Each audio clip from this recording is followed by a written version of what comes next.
Um, dois e três, gravando. Bem, boa noite, todo mundo. Essa é a segunda palestra do ciclo de debate sobre financiamento público e o Fórum de Mobilidade Urbana está promovendo e vai promover a cada 15 dias, sempre chamando um setor diferente. Mas hoje, infelizmente, a gente tem que começar por um assunto meio chato, mas que já aconteceu, que foi a passagem do nosso companheiro Paulo César Ribeiro, que era um grande conhecedor da área e certamente estaria aqui debatendo com a gente numa dessas vindas.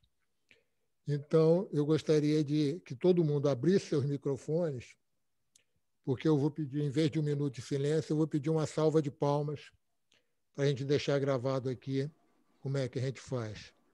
Por favor, todo mundo de microfone aberto. Viva Paulo César!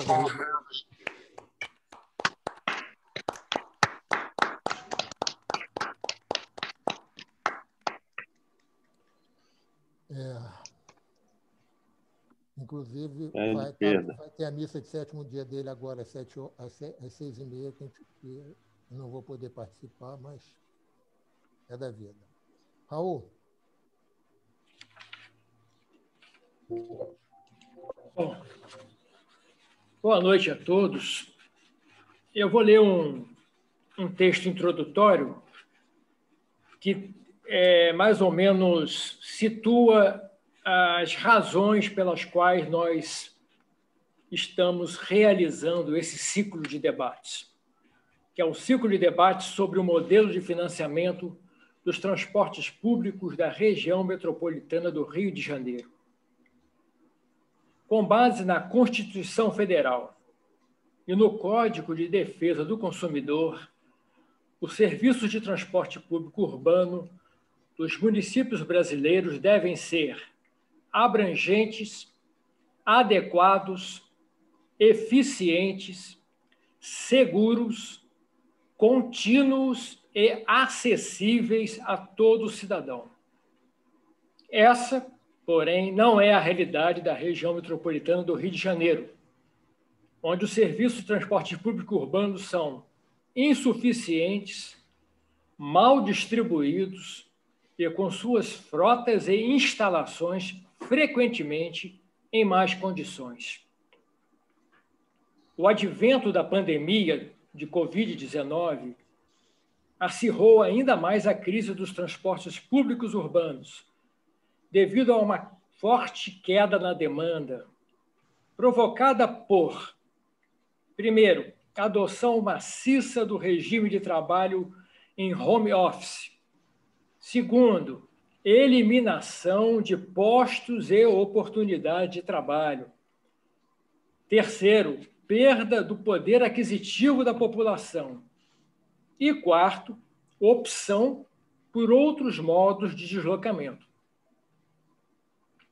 Como o atual modelo de financiamento do sistema de transportes públicos urbanos vigente do Brasil é apoiado quase que exclusivamente na arrecadação tarifária, a forte queda na demanda fez com que a maioria das concessionárias experimentasse um grave desequilíbrio de caixa.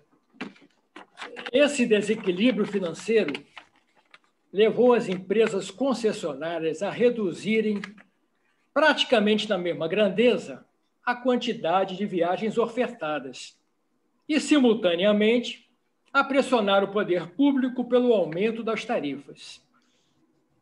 Tudo isso teve como resultado o aumento nos tempos de espera, a superlotação do serviço de transportes remanescentes, o encarecimento das passagens e a transformação dos transportes públicos em um dos principais vetores de contaminação viral da população usuária e dos trabalhadores do setor.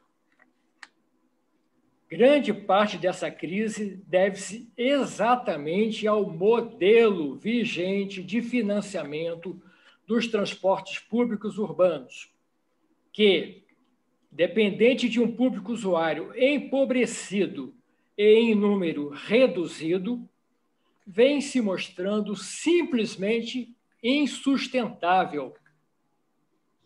Algo precisa ser feito com urgência. E essa é a motivação do presente ciclo de debates, ao longo do qual os vários agentes da sociedade, direto ou indiretamente ligados ao setor dos transportes públicos, estão sendo e serão chamados a expor como percebem a crise e o que propõem para solucioná-la. Obrigado.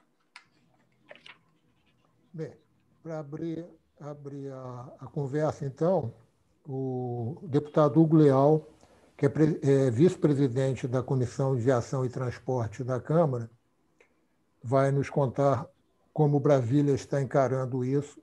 Ele, inclusive, que apesar de deputado federal, é deputado federal, mas ele representa o Rio de Janeiro, porque ele é aqui da nossa terra. Então, gostaria do deputado Hugo, em 15 minutos, que desse o panorama da discussão e depois a gente vai abrir para as perguntas. Eu gostaria de lembrar já que quem quiser perguntas, por favor, avise no chat que quer fazer pergunta e as perguntas serão feitas ao vivo aqui. Deputado Hugo Leal. Alguém perguntou.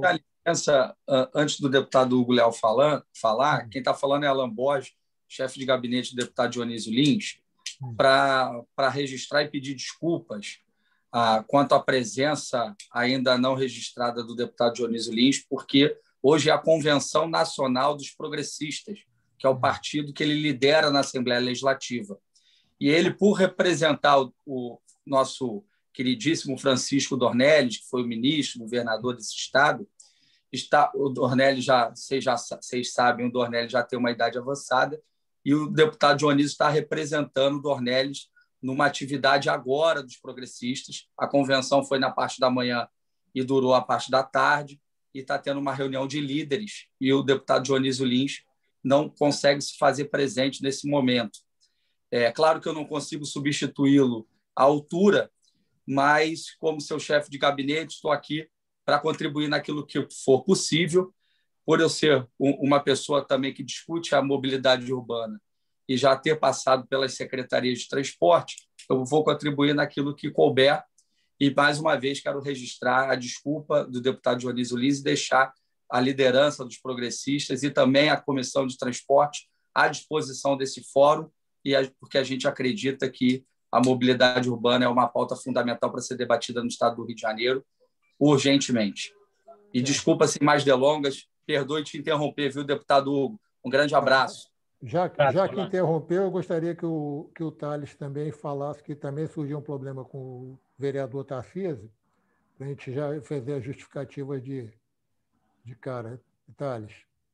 Vocês estão me ouvindo? Primeiro, eu acho agradecer a presença de todos, enfim, cumprimentar o deputado Hugo, cumprimentar o mandato do deputado Dionísio e os companheiros e companheiras do Fórum de Mobilidade.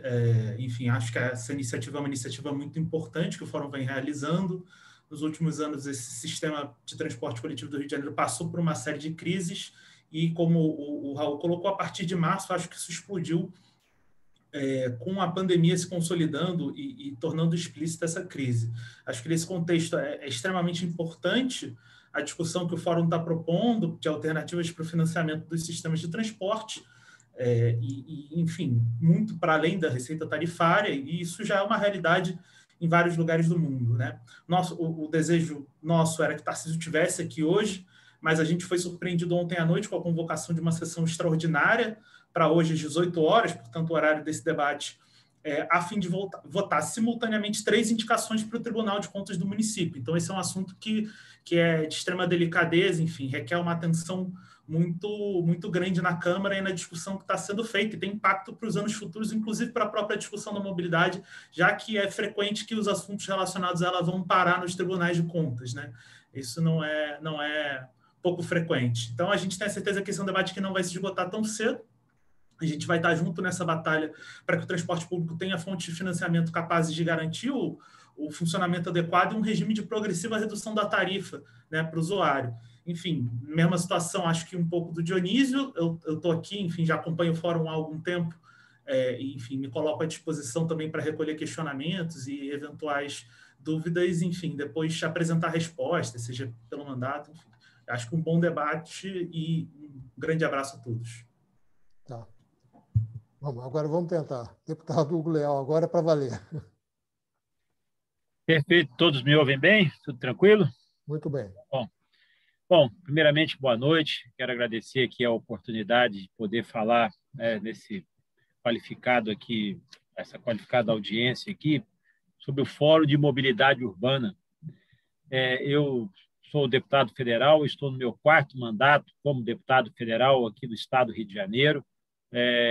Tive um mandato, uma parte do mandato de deputado estadual, ou seja, então seria o meu 5º mandato legislativo consecutivo, e tive a oportunidade também de atuar no governo do Estado, né, como secretário de Estado de Administração, de Justiça, fui presidente do Detran, e nesses 4 mandatos, completando aí 14 anos de mandato na Câmara dos Deputados, eu tive sempre uma dedicação especial à questão do trânsito, e aí envolvendo a questão da mobilidade, e agora ampliando muito mais, uns anos para cá, para a questão da logística também. Por isso, sou vice-presidente da Frente Parlamentar Mista de Logística. E, dentro dos temas de debate, discussão, de aprofundamento, a questão da mobilidade envolve a questão do trânsito, envolve bastante isso. Eu acabei aprofundando estudos e entendimentos nessa questão, principalmente no Código Brasileiro de Trânsito, então tenho tido oportunidade várias de estabelecer esse debate na Comissão de Viação e Transportes. É inevitável que nós façamos a discussão, quando discute trânsito, a questão do transporte e da mobilidade, o transporte público de passageiros, ou seja, o melhor trânsito é aquele que oferece melhores condições para o transporte público de passageiros, então não tem nenhuma dúvida, isso já está mais do que consolidado. Eu não preciso aqui pregar para convertidos, para quem poderia dar aulas aqui sobre o tema. E hoje também, ampliando um pouco mais, né, e o que eu tenho buscado muito nos últimos 4, 5 anos, é as conexões, e aí a questão dos corredores logísticos do país, na área do transporte rodoviário, do transporte ferroviário, aeroportuário, a questão dos portos também, e temos discutido e tenho feito aí audiências públicas para o enfrentamento desse debate também via a Comissão de Viação e Transportes. Então, esse é um tema extremamente importante, delicado, e que eu queria fazer aqui uma rápida passagem. Eu havia preparado até uma apresentação, mas eu acho que é desnecessária uma apresentação em vista do conhecimento e do preparo aqui das pessoas que estão nos acompanhando, mas eu vou tentar fazer aqui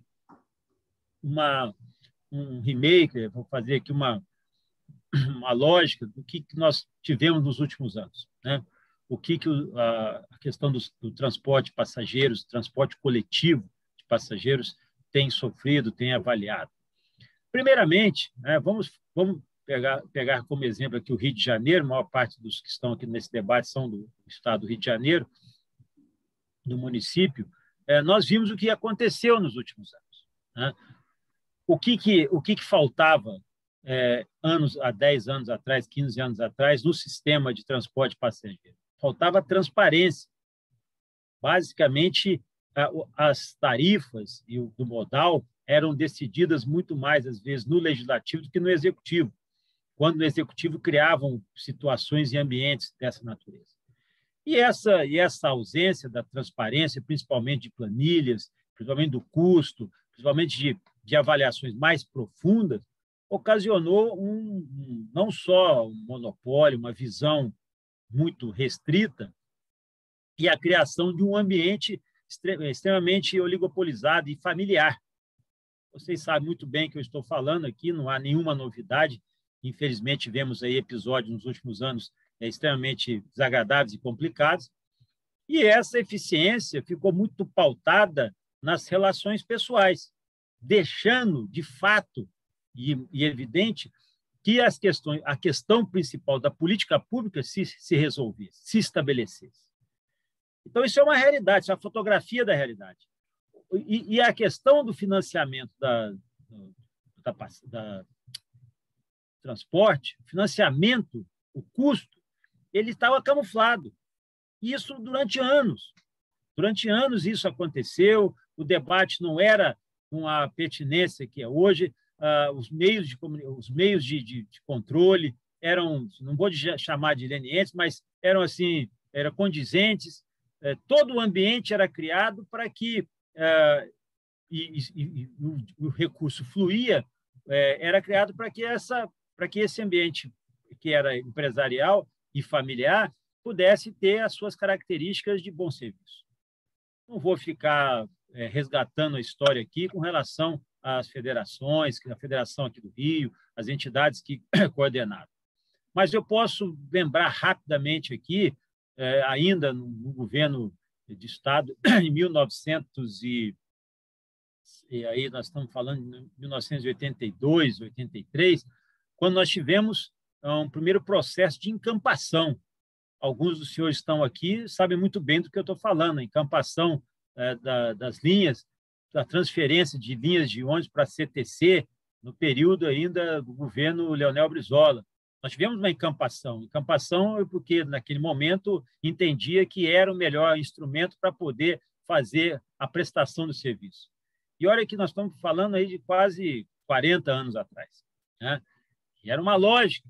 Eu trouxe esse fato histórico para ver que essa questão, esse ambiente de negócios, essa questão do transporte coletivo de passageiros, está muito vinculado aqui, estava, pelo menos, muito vinculado a um ambiente, que eu repito, empresarial, familiar, e que ditava essas normas.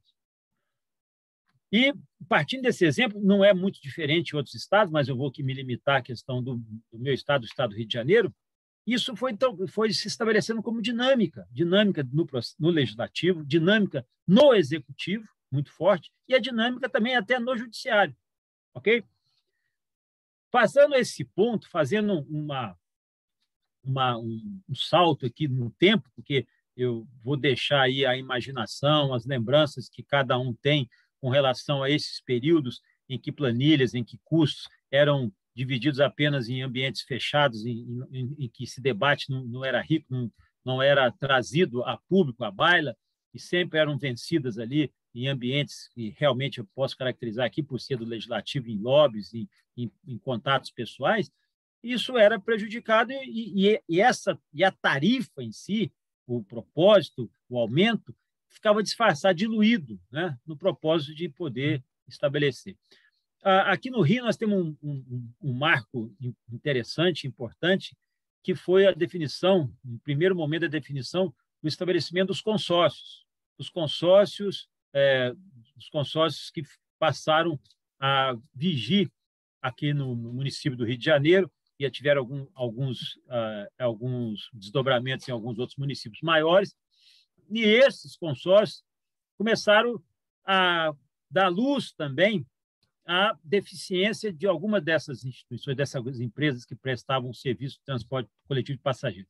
Obviamente, eu estou me concentrando aqui mais nessa questão do transporte rodoviário, do transporte coletivo de passageiros por ônibus, que é a grande massa. Eu poderia falar aqui de barcas, eu poderia aqui falar de trens, poderia falar de metrô, que guarda uma semelhança, mas não tinha essa proeminência, não tinha o domínio que tem ainda o transporte rodoviário de passageiros através de linhas de ônibus. Por isso, eles sempre foram mais presentes, eles foram até mais poderosos. E quando você discute, só para se ter uma ideia do ponto de vista de entidades nacionais, você tem a NTU, que representa, né, os empresários, e aqui eu tenho uma excelente relação, um diálogo bastante permanente e maduro.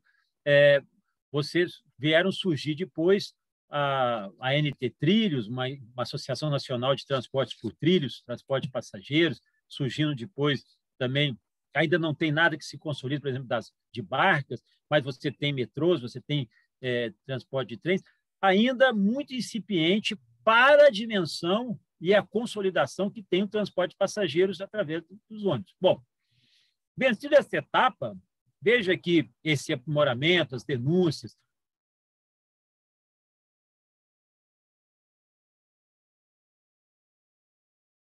dessa questão da avaliação das planilhas, isso foi um fato que foi crescendo dentro da sociedade, esse movimento foi crescendo. E aí, com sucessivas dificuldades econômicas, planos econômicos, e também com situações eu falo de crises econômicas, o próprio transporte passageiro passa, então, a ter esse enfrentamento, essa dificuldade do financiamento. E aí essas questões passam a ser mais evidentes, o grande debate nacional passa a ser a proposta, passa a ser um tema. E eu faço mais um salto aqui para poder deixar bastante otimizado aqui o nosso debate e as propostas e as provocações que faremos. Eu faço um salto para o ano de 2013, que eu entendo que é ali a grande redenção, entre aspas, né? O grande palco, o grande o clímax do debate sobre transporte de passageiros. Junho de 2013.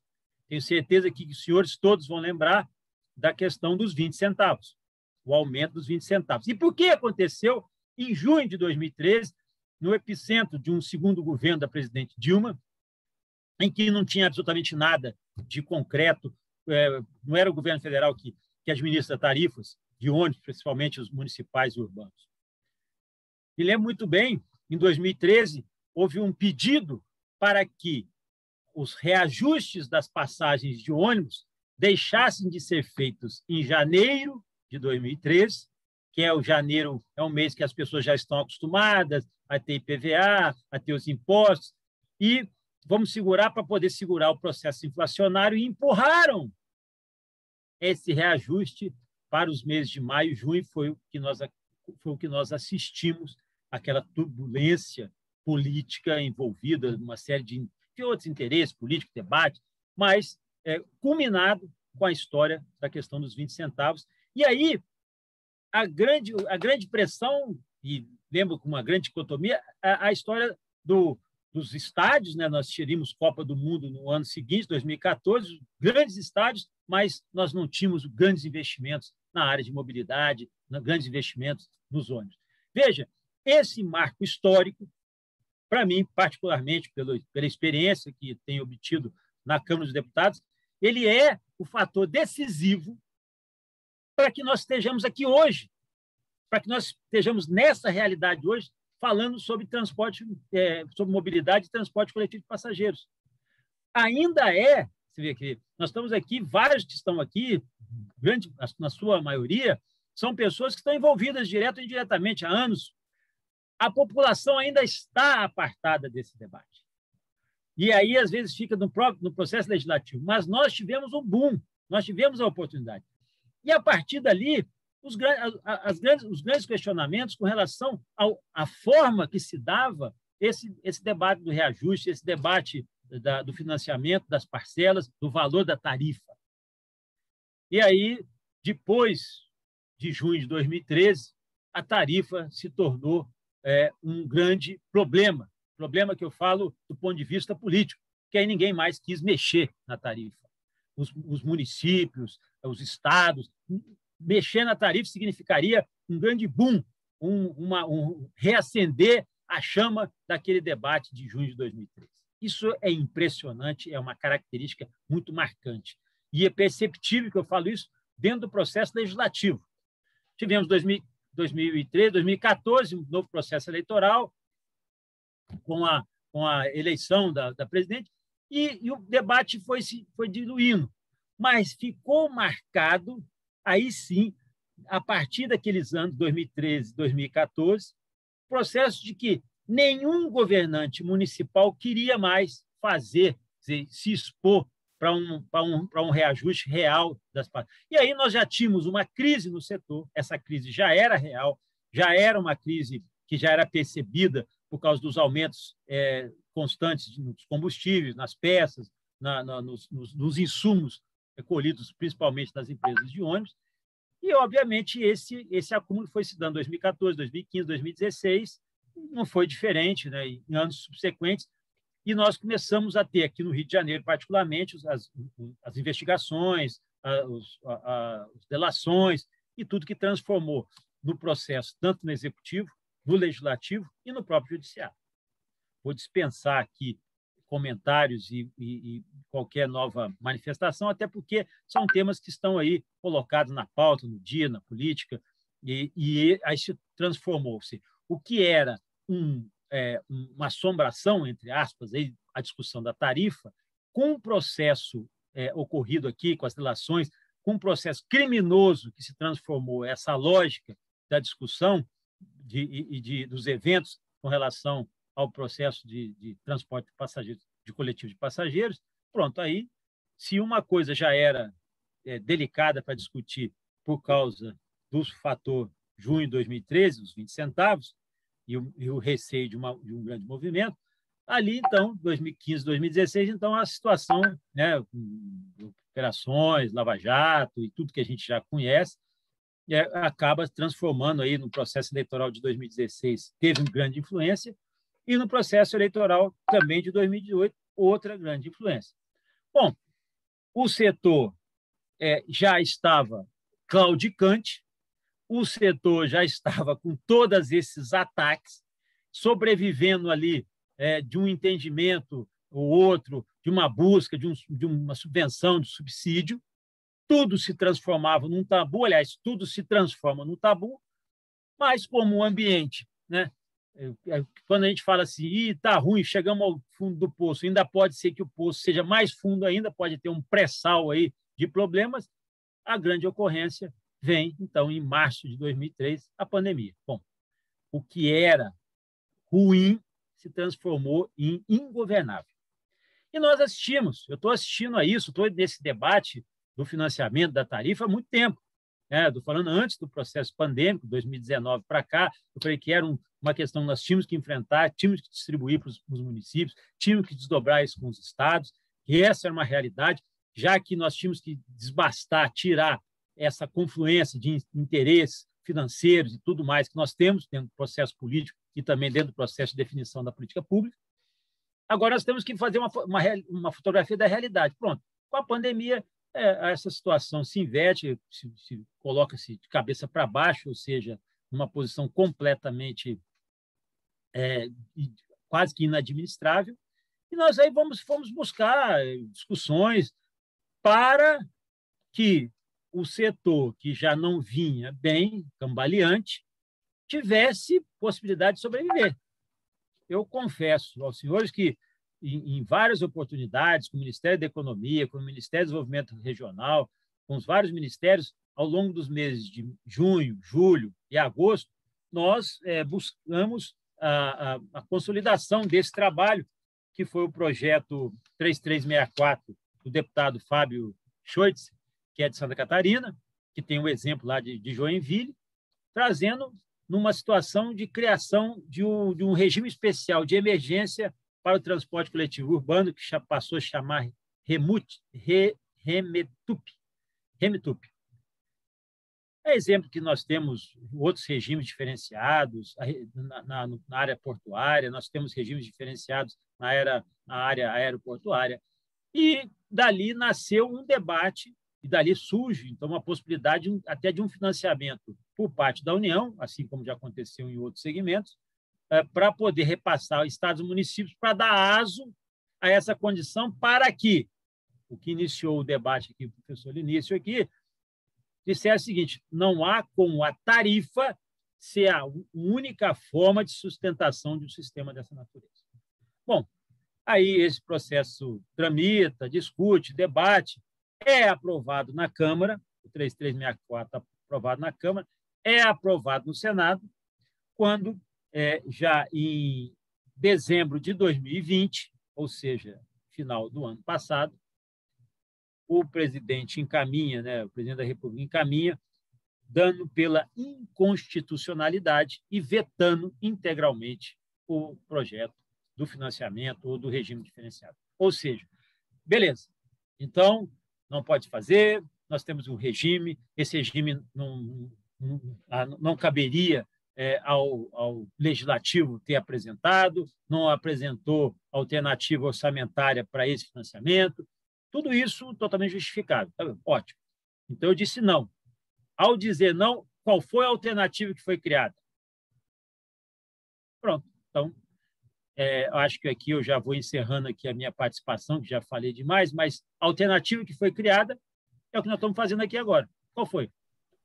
Cada um por si, né? E Deus abençoe onde é que nós vamos chegar. Não tem vacina para ônibus, né? Não tem... E essas idas e vindas e lockdowns e fechamentos parciais, isso torna totalmente imprevisível o próprio financiamento, até mesmo da tarifa. E o que nós tivemos aqui, para encerrar aqui minha participação, é interessante, que das tarifas de ônibus, que tem um impacto enorme na população, isso ficou sendo administrado meio que um sistema híbrido, com um pedaço do judiciário manifestando, o executivo manifestando, e ninguém querendo botar a mão nessa cumbuca, sendo que aí a Getrans, que é a agência estadual, autoriza um reajuste do metrô de R$ 4,60 para R$ 6,30, que deve entrar a partir de maio. Será que vai haver novo junho de 2013, porque a tarifa do metrô houve esse reajuste? Não cabe a mim responder. Aí repasso a palavra ao presidente Licínio para que a gente possa dar conta de outros temas. Tá. Obrigado, deputado Hugo Leal. Depois, quando as perguntas eu tenho alguma coisa para perguntar, certamente mais gente vai ter. Eu queria lembrar, que eu esqueci de dizer no início, que esse ciclo de debate, promovido pelo Fórum Permanente de Mobilidade Urbana da região metropolitana do Rio de Janeiro, tem o apoio do CREA, da CAERJ, Associação de Geógrafos, e da ADUT, Associação de Defesa de Usuários de Transporte. Eu acho que eu não esqueci ninguém. E a gente conta que isso aí vai ser levado em consideração. Uma pergunta para o Alain: o deputado Dionísio não vai poder realmente entrar, não é isso? Isso, companheiro Licínio, ele não conseguirá entrar. Você poderia fazer um resumo das propostas que tem andando na Câmara? Eu gostaria, por favor. Na LERJ, né? Na LERJ, perdão. Com o maior prazer, e como eu disse, eu não consigo representá-lo à altura, até porque ele tem praticamente 20 anos de mandato e muita ligação intrínseca com o tema de transporte, porque atua nesse tema desde o seu primeiro mandato, mas ele me deu algumas instruções do que ele, como presidente da Comissão de Transporte, e o próprio acúmulo da LERJ vem debatendo.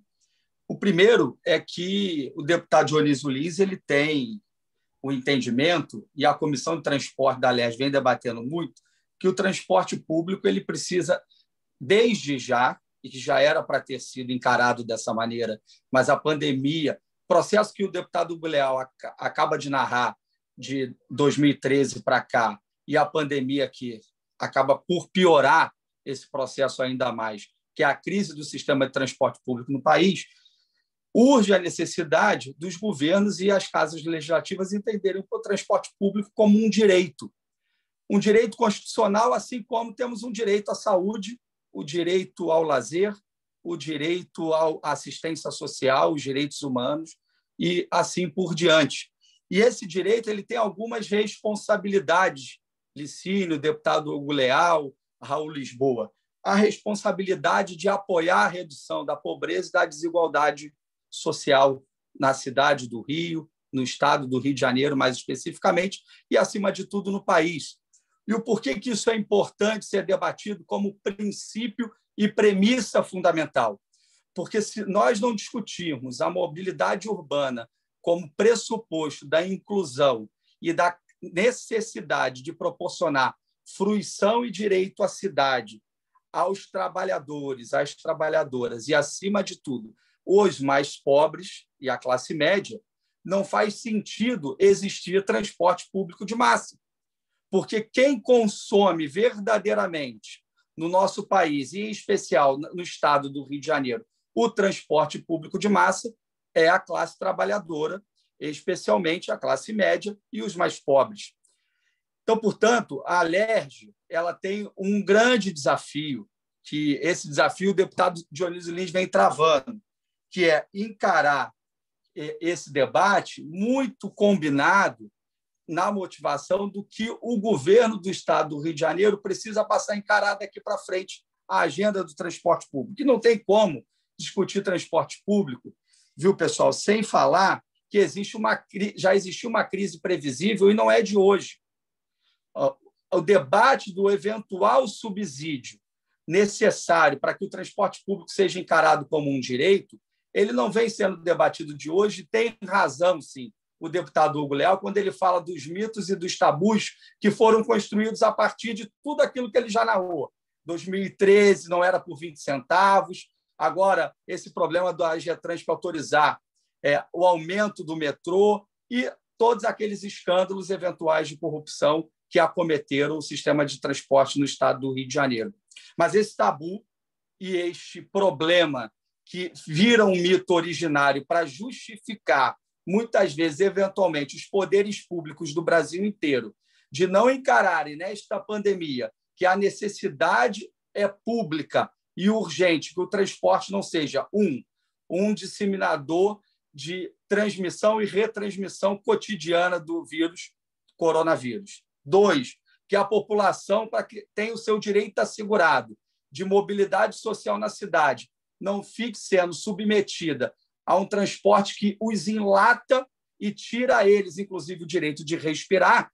É fundamental que o debate seja muito mais sério do que só necessariamente os empresários dizerem que a taxa de carregamento não está resolvendo a maioria dos ônibus na rua. E, por sua vez, o governo também não pode ter, nenhum deles no Brasil inteiro, a má-fé institucional de responder que concessão exclusivamente não é mineração, porque o problema do colapso está posto. De fato, é verdade que concessão não é mineração e esses empresários que exploram e operam o transporte público sabem disso. Por outro lado, nós também sabemos que a tarifa do transporte ela é única e exclusivamente paga, como bem narraste, viu, Licínio, no início, na introdução desse debate, pelo usuário.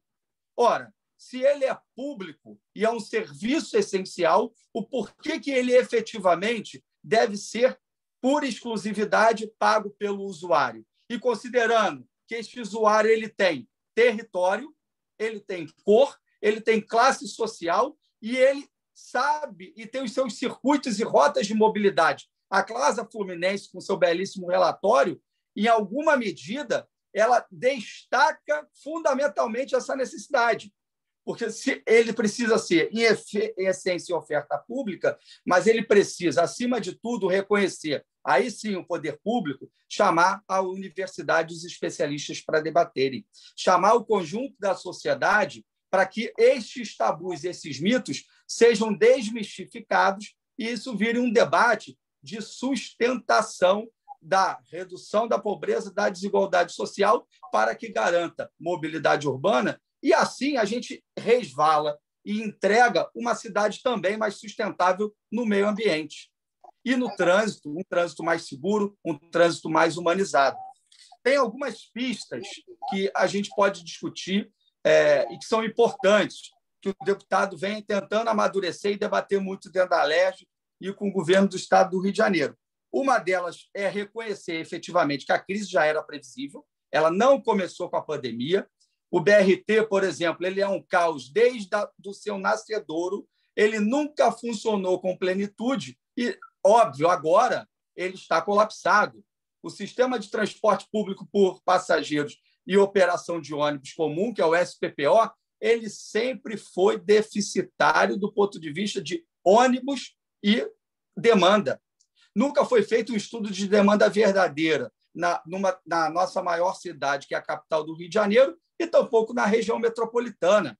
Ou seja, ouvir as universidades, ouvir os especialistas que a baixa qualidade do transporte ela precisa ser encarada como uma realidade, e aí sim fazer um debate a partir dos pressupostos que são fundamentais, que é a inclusão, se faz necessário. Agora, as pistas para isso, nós já temos, viu, Licínio? Agora, as respostas objetivas, eu acho que nenhum de nós individualmente conseguiríamos dar aqui.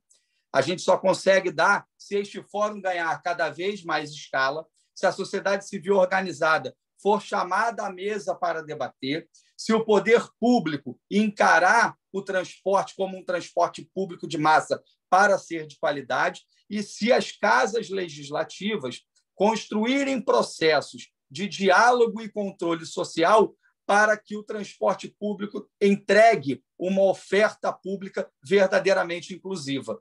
E me desculpe, eu não quero ocupar os 15 minutos, mas esse foi os bullet points que eu poderia dizer que o deputado Dionísio Lins me orientou a dizer, me orientou a falar com vocês, e colocar o gabinete da liderança dos progressistas e também do deputado Dionísio Lins e a Comissão de Transporte extremamente à disposição, porque esse debate ele não começa hoje, a militância de vocês, a nossa também no transporte, especialmente em defesa, né? Vocês sabem que o deputado Dionísio Lins ele tem uma característica de defender os rodoviários e também os taxistas, que não é de hoje, e nós não queremos esgotar esse debate e resumir o debate em puro financiamento por si só, para salvar, eventualmente, as empresas, porque nós estamos precisando de mais Estado nesse momento.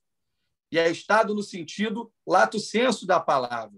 O Estado precisa, efetivamente, socorrer o transporte público e assim como todas as outras políticas públicas para que elas voltem a funcionar, mas assim, necessariamente, o Estado tenha controle objetivo da bilhetagem eletrônica, tenha controle objetivo do GPS dos ônibus, tenha controle objetivo do carregamento e da produção necessária de demanda para que ele seja ajustado e garanta os equilíbrios necessários entre todos os modais. Porque hoje nós temos uma dificuldade de integração tarifária entre modais que é uma realidade. Então, essa é a mensagem que eu poderia passar, até porque o debate ele vai fluir e a gente pode... Eu quero também estar na condição de uma pessoa que pergunta ao nosso palestrante extremamente experiente, que é o deputado Hugo Leal, e, eventualmente, contribuir também com a parca experiência que tenho no tema de mobilidade urbana e desigualdade social. Muito obrigado a todos pela oportunidade. Muito obrigado, Alain. Eu queria também que o Thales, que trabalha com o vereador Tarcísio, contasse o que está sendo feito na Câmara, resumidamente, por favor, para dizer quais são os projetos de mobilidade, porque a Câmara discutiu recentemente o financiamento do BRT e um pouco menos recente, mas muito recente também a questão da bilhetagem, né? Então, Thales, que trabalha com o vereador Tarcísio Mota, eu gostaria que você expusesse isso para a gente fechar essa parte e depois a gente abrir para as perguntas. Ô, Licínio, antes do Thales começar, eu queria fazer um pedido a todos que aqui estão representando alguma entidade, alguma organização, que escrevessem no chat qual é o seu nome e a sua organização. Só isso, obrigado. Tá, e complementando isso, nós temos um zap do Fórum de Mobilidade e também um grupo de e-mails. Se alguém quiser receber notícias do Fórum ou participar da discussão da mobilidade, o Fórum de Mobilidade Urbana é aberto a todos. Ele é uma união da FANRIO, que é a Federação das Associações de Moradores do município do Rio de Janeiro, da qual eu sou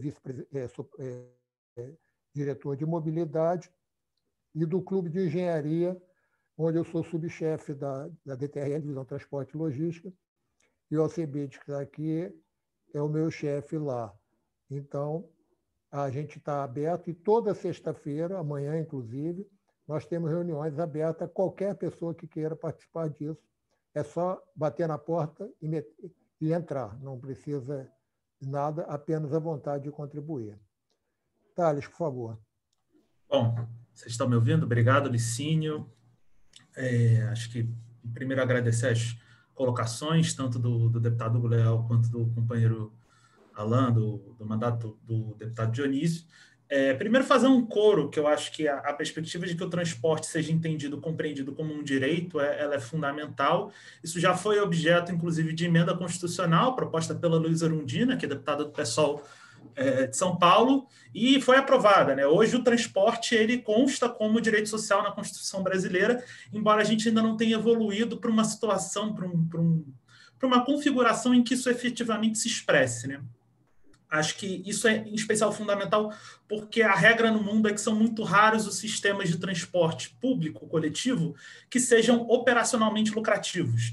A regra no mundo é que os sistemas são deficitários e existem formas, subsídios, receitas extratarifárias que vão dar conta de suprir a necessidade do transporte, porque o transporte é importante não só como um negócio, mas como um instrumento que permite o funcionamento adequado das cidades, né?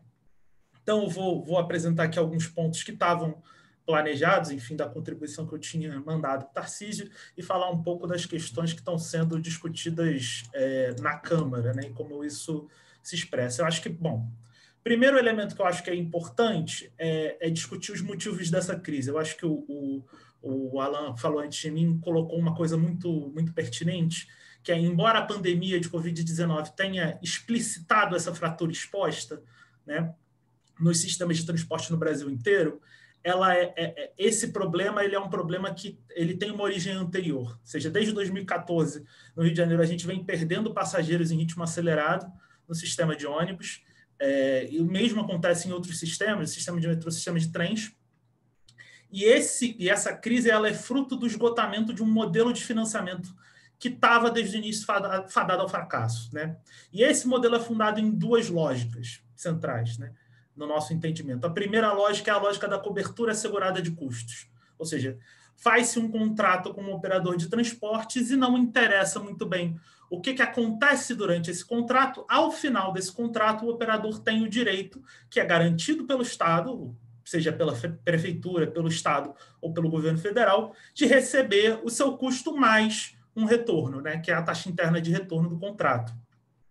E o segundo problema que tem no nosso entendimento, nessa lógica de financiamento, nesse modelo de contrato, é a ideia da remuneração por passageiro transportado, ou seja, independente da quantidade de veículos operados, que é onde realmente está o custo de operação dos sistemas, o que remunera o operador é a quantidade de passageiros transportados. Isso produz duas consequências objetivas.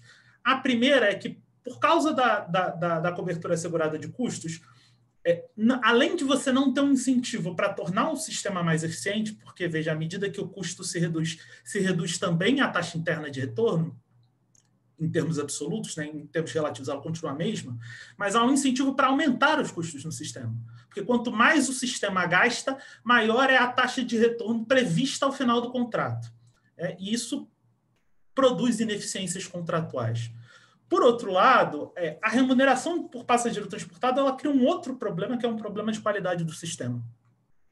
Porque, ao remunerar o operador por passageiro transportado, o que você está dizendo para ele é, olha, para você ganhar mais dinheiro, você tem que otimizar a quantidade de passageiros por quilômetro que você opera. Isso significa colocar mais gente em menos veículos, né? Isso produz um efeito cruel, porque as linhas de ônibus menos rentáveis são justamente as que têm um perfil de deslocamento pendular, ou seja, atendem os mais pobres, saem da periferia e vão até os centros urbanos, e são justamente as pessoas que mais precisam do transporte público, mais dependem do transporte público.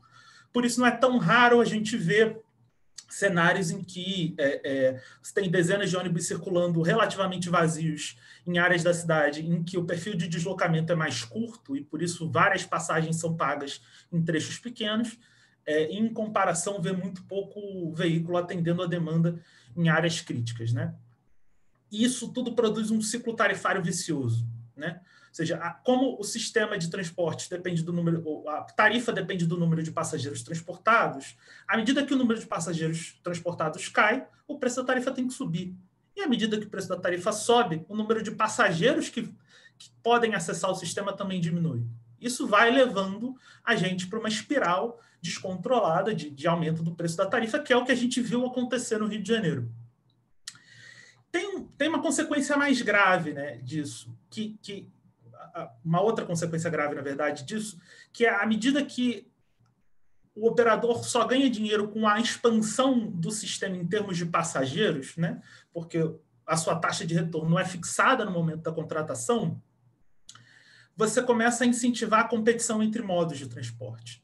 Então, o sistema de ônibus, para ganhar mais dinheiro no Rio de Janeiro, ele não pode se tornar mais eficiente. Ele tem que competir com os outros sistemas de transporte para tirar passageiros do trem, tirar passageiros do metrô, para poder ganhar mais dinheiro, aumentar em absoluto a sua receita, né? Já que a taxa de retorno é fixada ao final do contrato. Então, esse modelo de concessão, a gente entende que é uma grande pedra no sapato do debate de financiamento.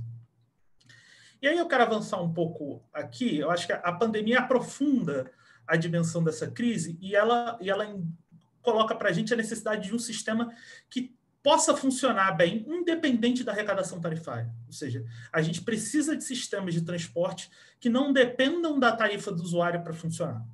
Isso é central. A pandemia mostrou isso. Eu acho que o que a gente está vendo acontecer, tanto no sistema BRT quanto no sistema de ônibus como um todo, é extremamente grave. Isso tem a ver com mudar a forma como se encara o transporte público, e não apenas como um elemento de exploração comercial, mas como um direito social que precisa ser garantido, né? E aí, por que a gente considera tão importante a ideia de subsídio do transporte público? Primeiro, por entender que quem usa o transporte público, diferente de um paradigma que eu acho que estava muito colocado ultimamente, né? E que vem se alterando, quem usa o transporte público é a sociedade como um todo, né? O comércio que atrai seus compradores e os compradores usam o transporte público, ele está usando o transporte público indiretamente, né? O usuário do transporte individual motorizado está usando o transporte público pelo benefício de todas aquelas pessoas não estarem dependendo de sistemas individuais motorizados. Ou seja, a gente tem que parar de entender que o único beneficiário do transporte público é justamente o passageiro que está acessando fisicamente, diretamente, o sistema de transporte. E por uma segunda razão, o financiamento exclusivamente tarifário repassa esse custo, né, do transporte público, que traz ganhos a toda a sociedade, para os setores mais vulneráveis, né, justamente para os mais pobres, para os setores mais vulneráveis da sociedade, né? Então, assim, a necessidade por viagens extensas, por viagens longas, não é um desejo de ninguém.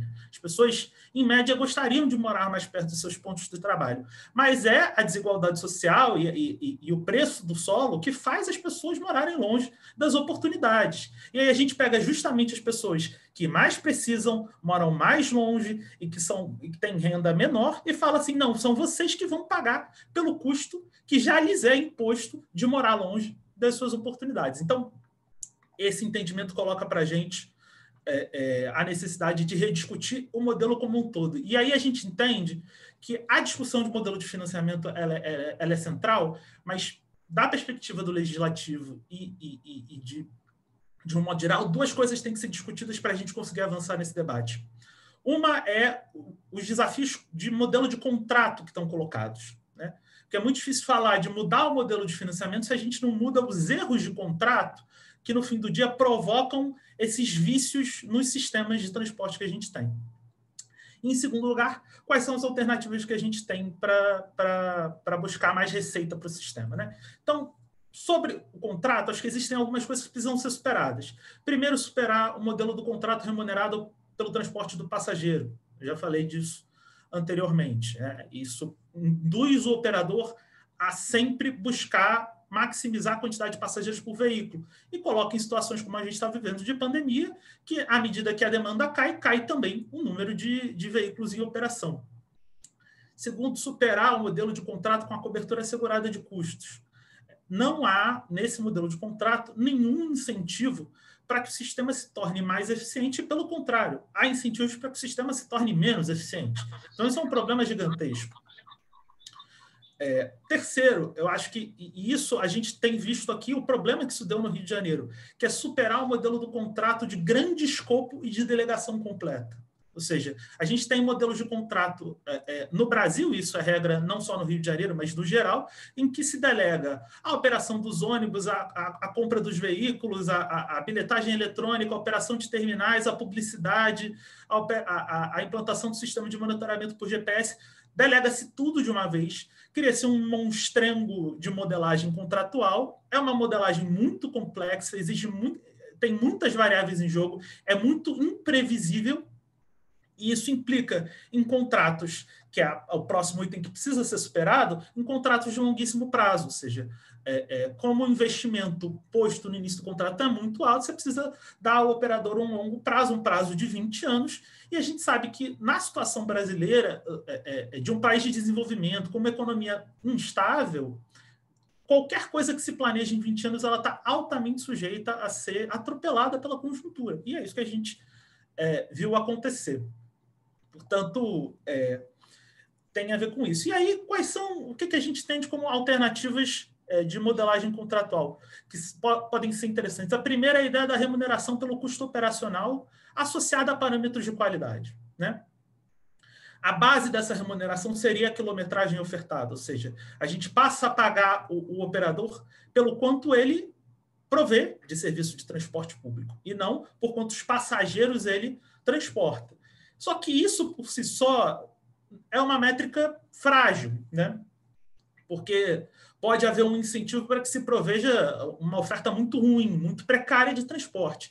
Então, a ideia é que isso seja associado a critérios de qualidade, que podem e devem incluir a percepção do usuário. Isso, inclusive, passa a dar poder ao usuário de que a sua reclamação não seja só um instrumento de gerar estatística para a Secretaria de Transporte avaliar o desempenho das linhas, mas passa a ser um elemento que implica na remuneração do operador. Tanto passa a haver um incentivo do operador em prestar um serviço melhor porque a reclamação do usuário interfere no quanto ele arrecada. E critérios de confiabilidade, ou seja, frequência dos ônibus, regularidade dos ônibus, informação disponível, frequência de metrôs, trens, enfim.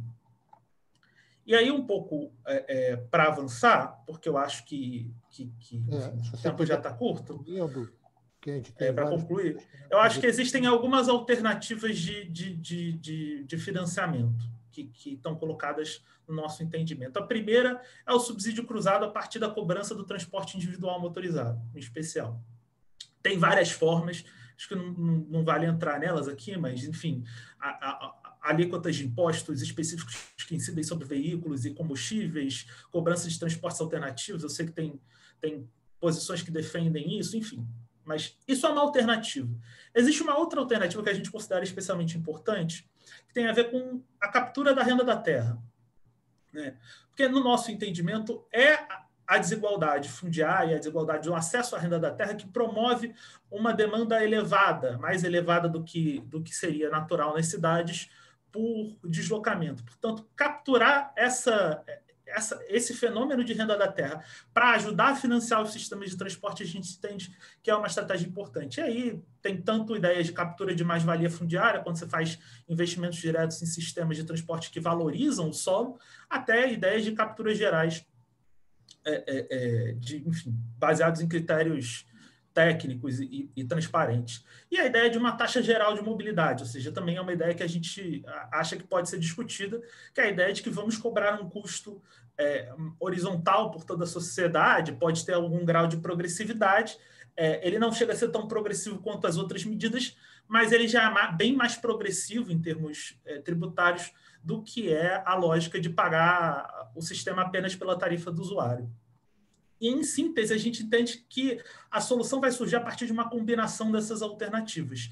E, por fim, acho que tudo isso tem a ver, depende de uma estrutura de controle público e social, né? E transparência ativa. A gente tem que superar esse modelo de sistemas e de contratos que são caixas pretas, enfim, são extremamente não transparentes, extremamente opacos, em que a gente não sabe o que está acontecendo. Então, a ideia é de que se tem um fundo publicamente controlado, cujo controle seja compartilhado com a sociedade e seja objeto de transparência ativa, ou seja, a prefeitura, os governos estaduais coloquem as informações disponíveis a despeito de pedidos específicos de acesso à informação, são coisas centrais. E a gente tem tido a oportunidade, eu acho que vai ter a oportunidade de discutir isso em duas coisas que estão acontecendo na cidade do Rio de Janeiro hoje, que foi o que o Licínio pediu para delinear, né? De um lado, tem a licitação da bilhetagem eletrônica, ou seja, a prefeitura faz um movimento de retirar dos operadores uma coisa que tinha sido delegada de forma muito esquisita num contrato para o sistema de ônibus e passa a ter passa a indicar que quer fazer uma licitação própria para o sistema de bilhetagem eletrônica, e aí a gente tem uma oportunidade de discutir modelos de contrato que sejam menores, mais curtos, mais transparentes, mais simples, de mais fácil entendimento. E, do outro lado, a licitação independente do BRT, ou seja, também há aí um avanço no sentido de fragmentar o objeto dos contratos, ou seja, não ter um grande objeto que engloba tudo. E aí o BRT, a gente pode discutir sistemas de financiamento, modelos de financiamento. A própria prefeitura, inclusive, já está indicando aí que está interessada nessa discussão, ou seja, em apresentar um debate em que o financiamento do BRT seja feito não pelo número de passageiros transportados, mas pela quilometragem ofertada. Então, há aí um entendimento de que a prefeitura vem avançando numa direção interessante, e é importante, eu acho que o legislativo vai ter um papel muito importante de incidir sobre esse debate e de fiscalizar e de tentar fazer pressão para que essas direções que estão se apresentando hoje se mantenham até o final do processo e que isso possa se resultar numa melhora para a cidade do Rio de Janeiro, enfim, para o Estado, para a região metropolitana, para o sistema de transporte como um todo. Eu acho que era isso. Tá. Obrigado. Muito obrigado, Thales. Raul, quem é que está inscrito aí para perguntar? Olha, temos duas inscrições, se eu interpretei bem, uma do José Augusto Valente e outra do Nazareno Afonso. Mas eu não sei se eles querem perguntar ou eles querem se posicionar. Talvez fosse interessante... Eu quero perguntar também, bota meu nome aí na lista. Talvez fosse interessante, antes de posicionamentos, que nós tivéssemos, caso tenhamos, perguntas. Tá. Mas então, eu não sei se alguém, pelo menos aqui no chat, não tem nenhuma... Do Valente e do Nazareno, querem colocar uma posição ou querem fazer uma pergunta específica? Eu posso fazer em forma de pergunta. É muito simples. É muito simples. Então vai lá, Valente. Deputado Hugo Leal, é um prazer vê-lo aqui. Aproveito para lhe dizer que eu agora estou morando no Rio, tá? Depois de 18 anos em Brasília, eu voltei para o Rio. A minha pergunta é a seguinte: houve o veto à lei de subvenção do transporte público, com os motivos que foram colocados ali, motivos razoáveis. O Congresso resolveu manter o veto. E existe uma realidade que não tem saída. Não existe nenhuma saída. Na verdade, tem duas alternativas. Ou o poder público injeta recursos no sistema para garantir o interesse público, ou o crime organizado vai tomar conta especialmente do sistema de ônibus. Bom, a minha pergunta é o seguinte: por que o senador Rodrigo Pacheco já se posicionou que ele vai lutar para que o governo emita uma medida provisória para atender à necessidade das prefeituras e tal? Por que não a Frenlog, por exemplo, não assumir esse protagonismo, né? O deputado é vice-presidente da Frenlog, assumir esse protagonismo de levar a seguinte proposta: o mesmo teor da lei do 3346, eu sou ruim para gravar número, a lei de subvenção ao transporte público, mesmo teor, resolvendo apenas as questões que levaram ao veto. Então, mantém aquilo tudo que foi aprovado maciçamente pelo Congresso Nacional. Todo mundo, parece que só o PSOL é que não votou a favor na passagem pela Câmara. Então, manter aquele mesmo teor, apenas eliminando, que é fácil de fazer. Uma das restrições de voto é porque era iniciativa do Congresso, mas se vier em forma de medida provisória, a questão já está resolvida. Então, essa é a minha pergunta. Por que não aproveitar e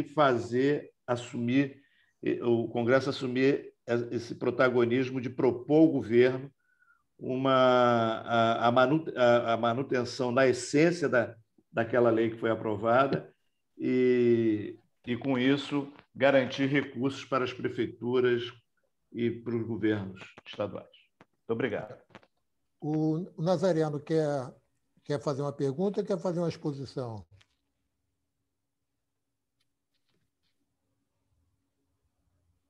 O microfone fica muito melhor. Eu sei. Eu acho que, em primeiro lugar, se eu fosse fazer uma pergunta, eu faria essa do Valente. Eu achei muito pertinente, muito objetiva.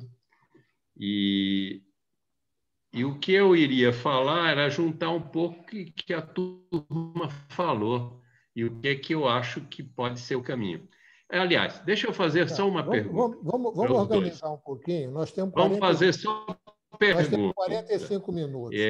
Como não estamos em muita gente, se cada um falar 3 minutos, você, depois eu, depois o pessoal que está na mesa falar, a gente tem um bom encaminhamento. Então, tenta resumir em 3 minutos, por favor.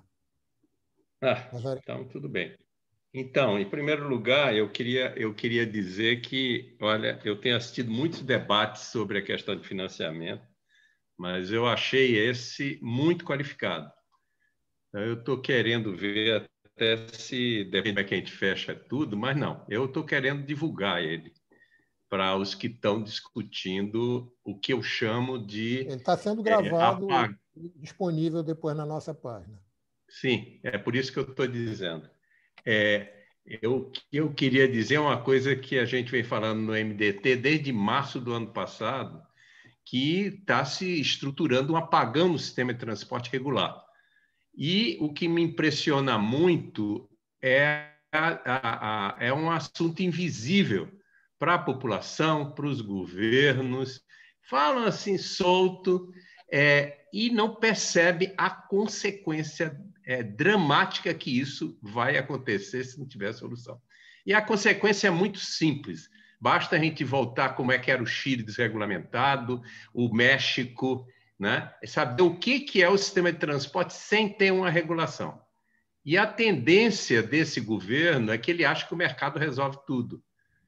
Então, isso caminharia efetivamente para o fim das empresas privadas.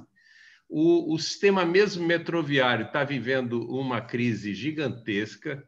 Esse aumento, como foi falado, é uma ameaça que também me chama a atenção, que o governo vai se abrir os olhos na hora que houver revoltas populares. Nós já estamos vendo os trabalhadores meio desesperados, começando a se mover. O MDT fez um debate entre as centrais de trabalhadores de transporte e os empresários, e a gente vê que a situação está muito difícil e eles não veem muito saída para isso.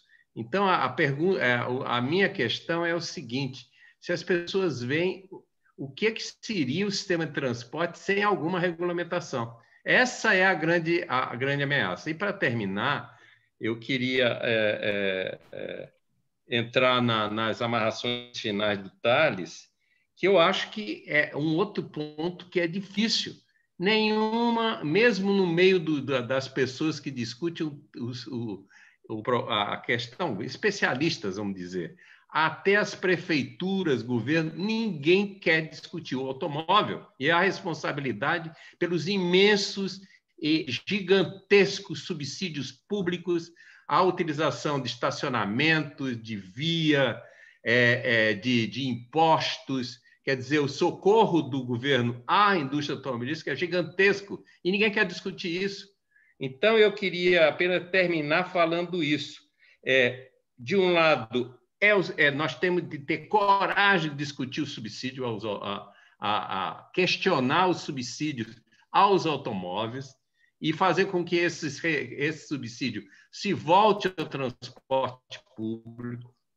E isso está muito em cima da apropriação da via pública, que é uma usurpação de mais de 70% do que o automóvel teria direito, segundo a própria lei de mobilidade, E o outro, que é uma solução no mundo inteiro que está acontecendo, e a questão imobiliária tem resolvido muito da questão de transporte. Era isso aí. Obrigado. Tá. É o seguinte, eu estou inscrito agora, e a pergunta é em especial aqui para o deputado Hugo Leal, como a gente pode viabilizar essa questão do passageiro não pagar mais, mas lembrando que a gente não paga a luz da rua, quer dizer, a gente acha que não paga, mas quando a gente sai na rua, a gente não vai botando um dinheirinho em cada poste para ele acender, mas a gente paga uma taxa, uma contribuição pela iluminação pública, e a gente poderia fazer, como o Thales muito bem falou, uma mesma coisa para o... Outra coisa que eu costumo sempre dizer é a questão de você não pagar para andar de elevador. Não paga em termos, porque o condomínio do prédio que você vai usar o elevador gastou dinheiro para comprar o elevador, gasta dinheiro para fazer a manutenção, gasta dinheiro para pagar as contas de energia do elevador. Então, é o grande condomínio que eu proponho estender isso para a região metropolitana, da região inteira, pagar para a gente ter ônibus que a gente, teoricamente, não paga. E lembrar uma coisa que eu aprendi hoje no debate da Casa Fluminense, que eu nunca tinha tentado, e peço até desculpa por não ter pensado nisso antes, que é o seguinte: você pega um táxi sozinho e paga a corrida. Se você 4 amigos pegarem o mesmo táxi, eles vão pagar a mesma coisa dividindo por 4. Então, na hora que você entra no ônibus com 4 amigos, não, cada um paga a sua passagem. Então, isso mostra que o custo dele é indireto. E eu já vou adiantando que eu pretendo saber também da Alerj e da Câmara se tem alguma coisa pensada nesse sentido. Deputado Hugo, o que o senhor tem para nos contar a respeito disso que foi dito? Com o microfone fica melhor. Isso, Bom, primeiramente, agradecer aí, parabenizar também aos que falaram, tanto o Alan quanto o Thales, né? Foram muito felizes aí. Vejo que são pessoas que também estão muito próximos do tema. Mas nós temos aí, né, que prevalecer dentro da questão desse histórico. Mas respondendo à pergunta do Valente, Valente, o que acontece é que o governo federal não tem nenhum tipo de mobilização, sensibilidade para abraçar esse tema. Isso vem diretamente falando do Ministério da Economia. Aliás, nós voltamos à antiga dicotomia entre o Ministério da Economia e o Ministério do Desenvolvimento Regional, tendo como ministro o ex-deputado Rogério Marinho. Então, o que nós já vimos na história do fura-teto, da discussão do orçamento, é o que nós estamos vendo também na questão do transporte, do financiamento do transporte coletivo de passageiros. Eu vi um debate e tive reuniões com a equipe econômica, e a equipe econômica dizia o seguinte: esse não é um assunto do governo federal, isso é um assunto dos estados e municípios. Isso não é um problema nosso. Eu falei, mas nós estamos discutindo aqui o sistema portuário, nós estamos fazendo previsões aqui para o sistema portuário, para a questão da logística, nós estamos aqui discutindo um auxílio ao transporte aéreo, nós estamos falando sobre vários outros modais, e a gente não pode discutir o transporte coletivo de passageiro que interessa à população? A lógica, na realidade, algumas coisas poderiam ter sido superadas, até mesmo a questão que o Ministério da Economia disse que não foi indicado o fonte de financiamento, tudo bem, teria essa lógica. Mas há uma indisposição para que esse tema, transporte coletivo de passageiros, seja trazido para o âmbito do governo federal. Isso ele diz, isso é um problema dos estados e dos municípios. Então, isso que talvez seja o princípio não constitucional, mas mais relevante, porque é o seguinte: na hora que fizer isso, nós vamos trazer esse problema para o colo do governo federal. Isso é uma lógica que eu estou falando. Esse debate aconteceu no ano passado, em agosto, setembro, e depois prevaleceu dentro da técnica e com alguns fundamentos que você mesmo mencionou aí, da questão da inconstitucionalidade por vício de iniciativa. e também por ausência de indicação de fonte de financiamento. Bom, beleza.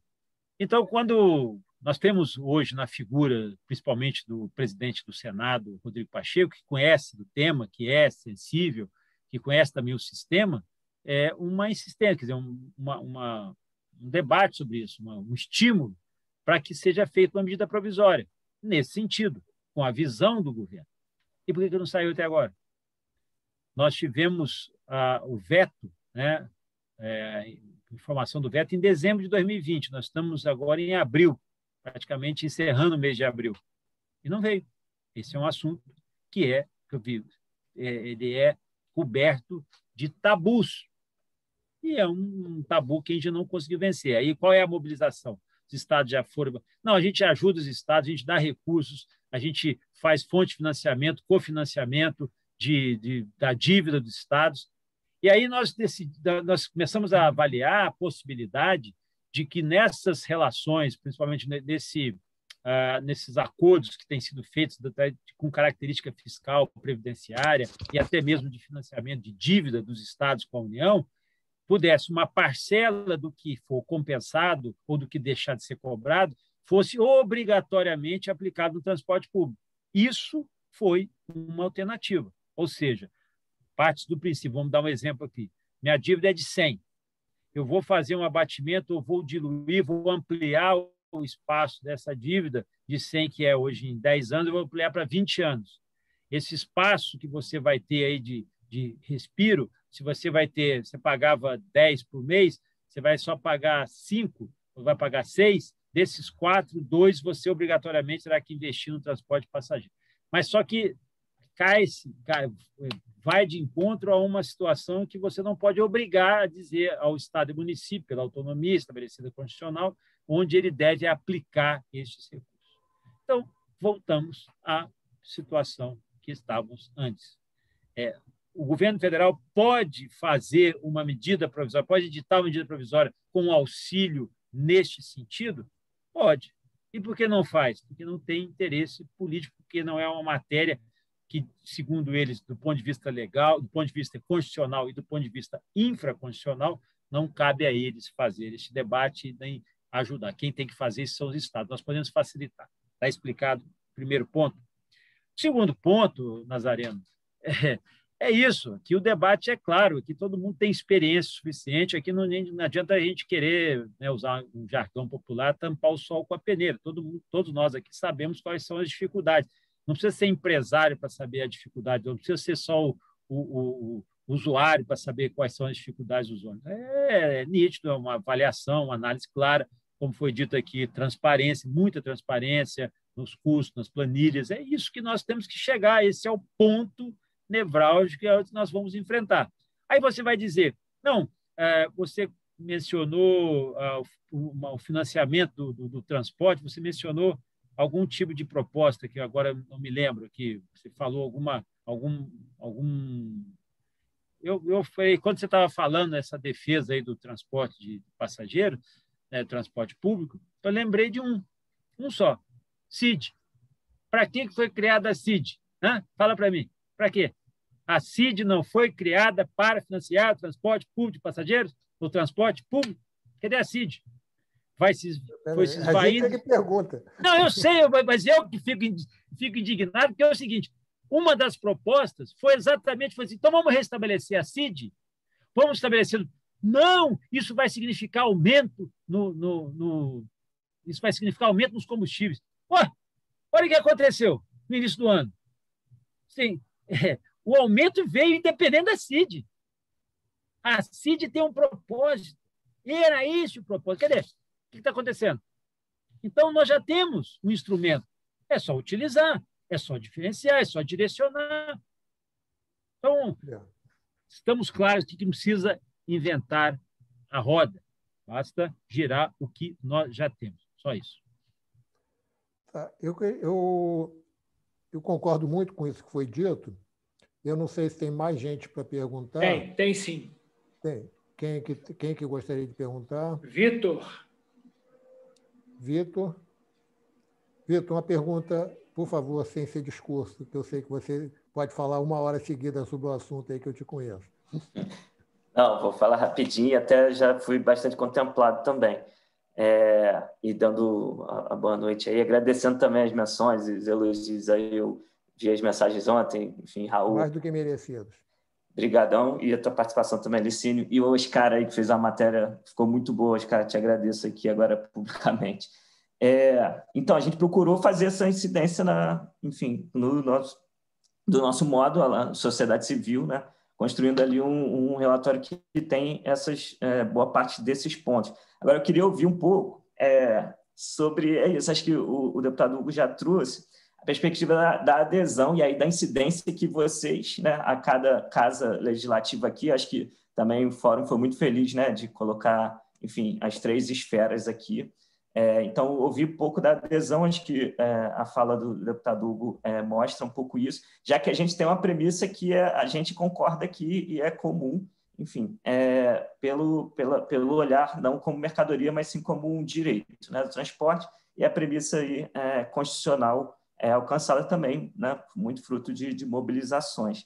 Então, entender um pouco desse, porque a gente poderia falar de reforma tributária na esfera federal, mas falar a partir da lei que foi pensada e com relação aos vetos, como incidir também, e aí a partir da Câmara nos executivos. E assim eu dividiria, eu transportaria minha pergunta para as 3 representações aí das casas legislativas, porque no estadual também a gente teve uma mesma questão, né, quando a gente foi fazer incidência para a licitação do bilhete único, e aí eu ouvi um pouco sobre licitação, as licitações que estão para vir, como o Thales já mencionou, e sobre a lei do bilhete único, que, por exemplo, tem na criação do fundo ali em 2009, né? E é uma lei, enfim, que a gente julga ela com muito interesse. O Léo também contou um pouco, né, da trajetória daquele contexto ali, mas a lei em si ela tem fundamentos e cria o fundo.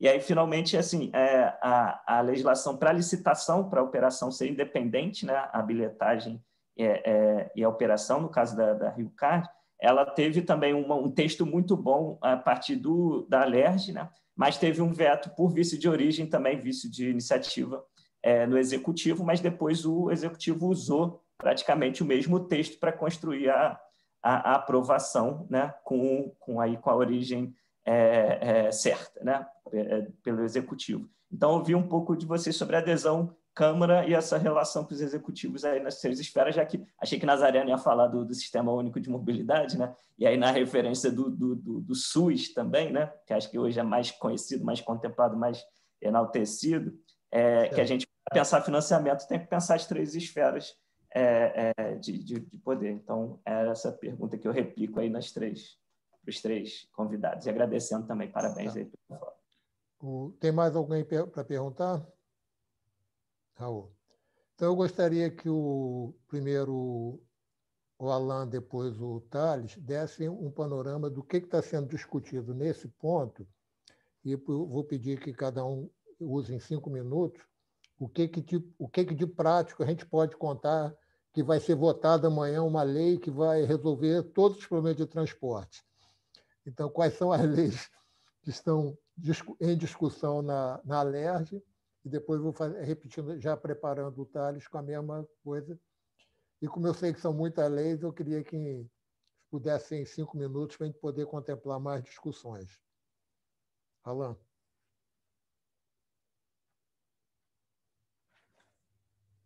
Cadê o Alan? Acho que o Alan saiu. Thales, fala você enquanto a gente descobre onde está o Alan, que eu acho que ele sumiu. Bom, tá ok. Primeiro, eu vou começar agora pelo final. Acho que o Licínio colocou as leis que estão sendo discutidas. Há um certo ar de dúvida ainda na Câmara Municipal sobre o que vai ser discutido e o que vai passar ou não vai passar por lei nesse processo todo. Em especial porque o processo de licitação, a modelagem do contrato, nada disso passa e passou historicamente pela Casa Legislativa na licitação do sistema de ônibus e em outros processos licitatórios. O que passou recentemente foram os processos tanto de modificar a lei do bilhete único no município, que estabelecia lá que era a responsabilidade do operador do sistema de ônibus dar conta da bilhetagem eletrônica.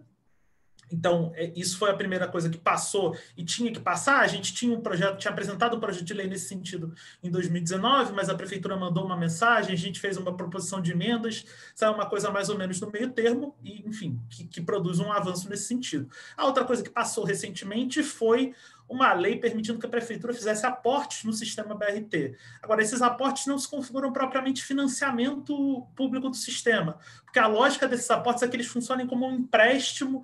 Aí uma série de emendas foram discutidas, de como é que dá garantia, prazo para pagamento, enfim. Mas esse é um dinheiro que, em tese, tem que voltar. A ideia desse aporte é que a prefeitura possa acelerar os investimentos no sistema para recuperar ele o mais rápido possível, aumentar a frota, enfim. E há claramente, por parte da prefeitura, uma intenção de que se discuta primeiro o sistema BRT, porque ele é um sistema fechado, ele, enfim, tem características próprias, ele é mais fácil de licitar, e depois se faça uma discussão maior do sistema completo, né? E aí, enfim, tem que ver se isso vai se sustentar. Mas há uma grande dúvida, porque a Câmara em si não tem discutido o problema do financiamento.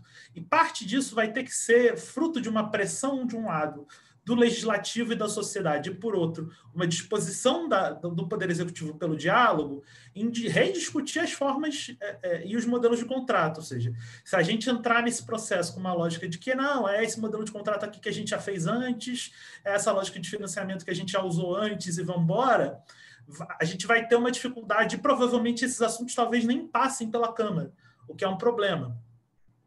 Mas, a princípio, a gente entende que a Câmara vai ter um papel importante tanto na pressão política e na negociação com o Poder Executivo, quanto na mobilização da sociedade, enfim, chamar atenção para esse tema. Eu acho que tem questões que foram colocadas, eu acho que o Nazareno coloca com muita felicidade o problema da externalidade negativa que o automóvel individual produz, e a gente não contabiliza isso, né? Ou seja, há um grande subsídio velado para o transporte individual, e isso não é um assunto discutido, né? E, pelo contrário, as externalidades positivas do transporte público nunca são contabilizadas, ou seja, se você pega tudo que o carro produz de problema, ele não se paga, mas quando você investe em transporte público, isso tem retorno para a sociedade. Então, eu acho que isso é uma discussão central e, enfim, a gente está cansado de ver o espaço público ser destinado majoritariamente para o uso do automóvel individual, enfim, cenas que fazem pouco sentido no contexto urbano que a gente vive hoje. Eu acho que o Licínio coloca uma questão que é importante, que é como viabilizar o passageiro não pagar mais, né? Eu acho que, primeiro, é entender que a receita não tem que vir só da tarifa. Essa é a primeira etapa. Eu acho que para isso a gente precisa fazer uma campanha. Acho que isso que o Fórum está fazendo é importante, mas o poder público também precisa se engajar numa lógica de explicar isso para a sociedade. Porque as pessoas que estão usando, a ideia de que eu estou usando o sistema de transporte, portanto eu tenho que pagar por isso, é uma ideia muito internalizada na sociedade. A ideia de que tem que ter a catraca, de que tem que pagar a tarifa. E aí, quando o Licínio traz os exemplos do elevador, da iluminação pública, né, esses exemplos que a gente ouviu várias vezes, sempre dar aquele tique de, opa, peraí, não precisa ser assim. A segunda, eu acho que é buscar estratégias para reduzir o custo operacional dos sistemas. Ou seja, na minha cabeça, e a gente vem discutindo muito isso, são investimentos de capital que possam modernizar os sistemas e reduzir o custo de operação. Eu dou um exemplo aqui, que é se a gente usa o leito da Supervia para fazer uma fazenda solar urbana, talvez o problema com o custo de energia elétrica e as dívidas com a Light deixem de ser um problema no futuro. Só que isso exige financiamento, isso exige linha de financiamento. E elas existem, em certo grau, internacionais, de organismos multilaterais, mas acho que tem um papel importante que o governo federal poderia cumprir, e aí tem dificuldade em cumprir, enfim, preciso discutir os elementos desse governo, mas em mecanismos de financiamento que possam ajudar os municípios e os estados a modernizarem seus sistemas. Isso, além de gerar emprego, enfim, investir em desenvolvimento tecnológico, tem uma série de fatores positivos. Isso ajuda a aliviar o fluxo de caixa dos municípios no tempo, né? Dos municípios e dos estados no tempo. E, a partir daí, para finalizar, é pactuar com a sociedade quais são as estratégias para financiar a mobilidade, ou seja, é entender que esse custo não pode sair só da tarifa e como é que a gente vai fazer um acordo para pagar essa conta. É do subsídio do transporte individual, é da renda da terra, é uma taxa geral, é explorar mais receitas acessórias de publicidade, enfim. Mas isso precisa ser objeto de um grande debate público da sociedade, e a sociedade precisa chegar a um acordo, a um consenso mínimo sobre esse assunto. É isso. Tá. Eu consegui, obrigado à equipe, eu consegui falar com o Alan por mensagem, ele disse que o telefone dele está com problema, ele não consegue conectar, mas ele consegue, nem por telefone, mas ele conseguiu me mandar uma pergunta aqui. Ele disse que tinha 2 perguntas para fazer para o deputado Hugo, e uma deles já mandou aqui. Se tem algum caminho, se a Câmara está trabalhando alguma proposta nessa questão dos subsídios, sem considerar o que o governo está propondo. Quer dizer, sem considerar a falta de interesse do governo. Estou adaptando a pergunta dele. Então, isso aí é uma coisa. Eu gostaria de perguntar isso para ele também na parte do Estado e do município. A gente está vendo um embrião de discussão na hora que entra a questão do bilhete único, da bilhetagem eletrônica, perdão, porque nós falamos bilhete único porque a gente está habituado a falar, mas a gente tem uma série de bilhetes únicos, né? Então, como é que a Câmara poderia agir sem esperar a ação do presidente, que todos sabem que tem certas dificuldades para propor as coisas, né? Eu só queria falar uma outra coisa, Cínio, que a gente, às vezes, acaba esquecendo, e é um fator importante, que uma parcela dessa tarifa é financiada pelo Vale Transporte. E o Vale Transporte foi um instrumento que, desde a sua origem, teve sempre uma relevância para o financiamento, né? Descontado do trabalhador 6% do que ele gasta, né? Do que ele recebe, né? Desculpa, do que ele recebe, né? Desculpa, do que ele recebe, exatamente. De uma lógica, né? Ou seja, para aquele trabalhador que tem carteira assinada e tem lá o problema é a informalidade. Hoje a informalidade é muito maior. Então, o Vale Transporte, neste caso, não funciona. E uma outra lógica, aí é uma provocação ao Tales, e eu poderia fazer ao Alan também, porque são sistemas que acabam convergindo, interagindo, é essa questão da bilhetagem eletrônica e de ter um só operador para bilhetagem. E, normalmente, é quem opera o sistema. Isso não vai dar certo em lugar nenhum do mundo, porque, obviamente, os interesses vão ser convergentes e ninguém vai querer mexer. Um outro ponto, a interoperabilidade desse sistema de bilhetagem eletrônica. Ora, o que é isso, gente? Só pode... Não, aqui só vai poder andar nessa via... O VLT tem trilho, então só anda VLT. Agora, na rua, no sistema, na bilhetagem, essa interoperabilidade já tinha que estar executada, já tinha que ser uma realidade. Isso é uma forma de financiamento. Isso vai tirando, vai quebrando as caixas pretas. Quando o governo federal faz esse embate, diz que isso não é problema meu, na realidade, guardadas as proporções, eu não tenho esse pensamento, eu acho que isso é um problema nacional, sim, é um problema que tem que ser debatido, mas ele faz com alguma razão, dizendo o seguinte: vocês têm que enfrentar essas caixas pretas, vocês têm que atribuir.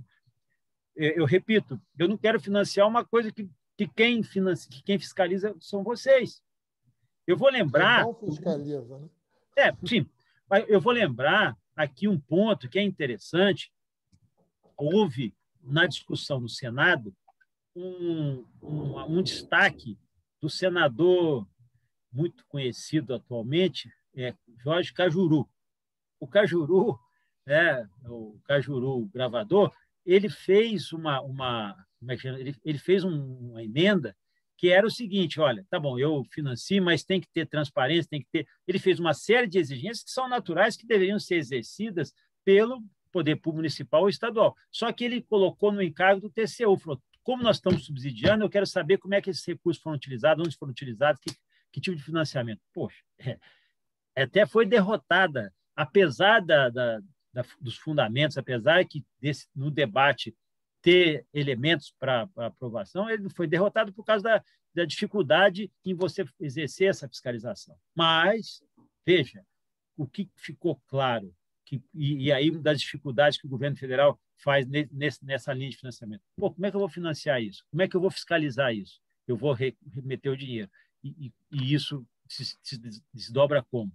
Então, aí já que se falou de SUS, já se falou a gente pode falar de SUS, nós podemos falar de FNDE, nós podemos falar de Fundeb, de Fundef, nós podemos falar de financiamento da educação, financiamento da saúde, nós podemos falar hoje o sistema, o que o governo federal durante anos relevou, que era a questão da segurança pública, e hoje ele sabe que ele tem que cofinanciar a questão da segurança pública, e o transporte de passageiro será inevitável.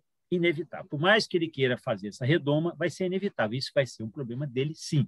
Como é que nós operamos? Aí, como disse, eu acho que o Nazareno, alguém fez um comentário, o Sistema Único de Transporte, né? o SUT, seja lá qual for.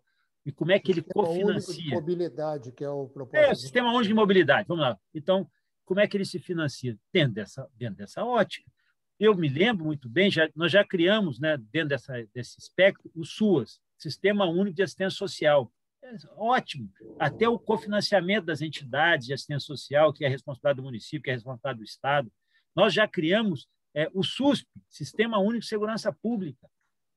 E hoje, porque o governo federal entendeu que isso aí, ele trouxe, isso aí realmente é uma responsabilidade minha. Porque essa forma de tirar o braço, de tirar o corpo fora, né, conhecido como corpo fora, diz o seguinte: isso aí, segurança pública, é o problema dos estados. Não, que é o problema dos estados, poxa, se fosse só dos estados, ele não teria Polícia Federal, não teria Polícia Rodoviária Federal e qualquer outra. Então, sempre foi uma coisa que ele negou, que ele evitou. E de uns 10 anos para cá, isso é uma coisa que acabou ele financiando o sistema. E o transporte vai ser isso também. Porque, né, você falou de elevador de graça, uma série de outros elementos que você não paga, né, não tem bilhetagem, é o SUS. Você tem opções, e essas opções no SUS, da saúde, você tem a opção do privado, quem deseja, mas o transporte passageiro vai ter que, invariavelmente, passar por essa questão. Agora, só para lembrar que, quando você estatiza, a gente já sabe o que acontece, né? Nem sempre, infelizmente, as administrações estatais em operações privadas de transporte coletivo de passageiros dá certo e acabam sendo, infelizmente, isso. Agora, o grande cerne disso chama transparência, fiscalização e conhecimento prévio desse custo. Para quê? Quando eu conheço previamente o custo, eu posso prever o financiamento. Prevendo o financiamento, eu tenho planejamento. E aí eu tenho como saber o que efetivamente vai acontecer. Mas isso é questão de privatizar, do governo fazer. A gente está vendo que a privatização também não resolveu. Então, a gente tem que achar um sistema onde a gente contrate os operadores de transporte em geral para fornecerem tantos lugares naquela linha durante tantos dias por uma coisa. É uma coisa muito geral. E o caixa fica com o governo, e quem tiver mais competência para oferecer melhores condições banca isso. A diferença fica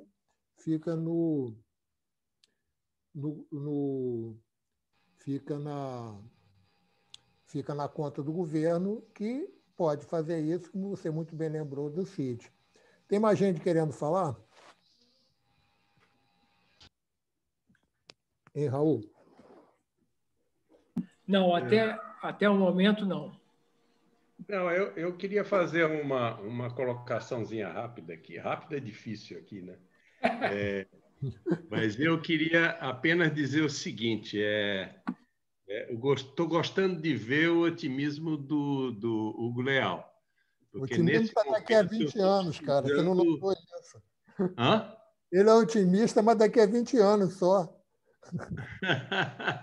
Eu acho que isso aqui a gente está precisando de uma palavra importante, confiar, ter esperança, alguma coisa. Porque tudo que a gente olha, eu vejo desastres pela frente. Então, eu achei legal ele dizer não vai ter saída, mas essa não vai ter saída, eu acho que, infelizmente, ela vem depois de algumas catástrofes sérias. A gente está vendo pelo Brasil afora empresas quebrando, mesmo empresas financiadas pelo poder público.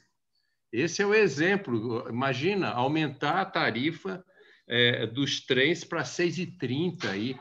Quer dizer, já vai começar o que a gente chama provocação da sociedade civil para ela se revoltar. É o mínimo que eu consigo perceber isso nesse momento, né? E eu acho que nós tínhamos de arrumar um jeito de se comunicar com a sociedade, porque a gente não consegue transmitir o drama que está o sistema de transporte público regular, as ameaças. É muito, muito grave. Então, eu vou para reuniões, por exemplo, do partido, e aí eu vejo todo mundo só sabe falar mal de empresário, que empresário é isso, empresário é aquilo, empresário. Aí eu digo, tudo bem, vamos agora ver como é que a gente vai operar o sistema de transporte, inicialmente com clandestino, depois com a própria milícia. Desligou seu microfone, espera aí. A milícia bloqueou sua voz. Bloqueou. Então, o que eu estou querendo dizer é que... microfone, cuidado. São foda aí. Então, eu só estou querendo dizer que são ameaças reais, não é papo assim, né? Então, mas, por outro lado, a gente tende a apresentar, de um lado, as pessoas sabendo o tamanho do problema. A gente não, até entre nós, se eu for perguntar aí, o que vocês sabem, quantas empresas já quebraram, quantos desempregos saíram? Eu sei dos trabalhadores de transporte, já tem 70 mil desempregados.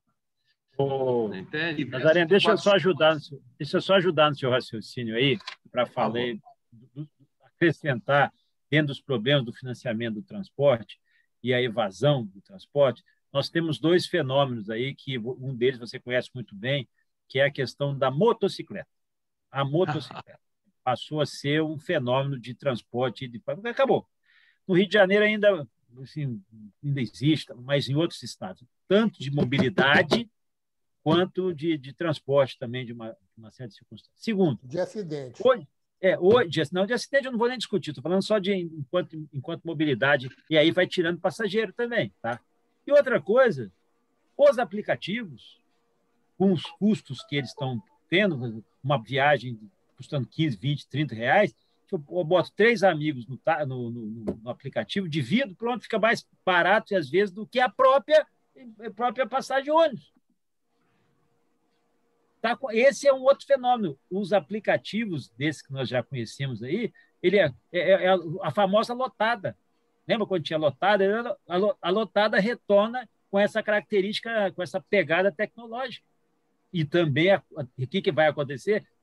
No meio do processo, quer dizer, do tipo de usuários, do próprio financiamento dessas pessoas.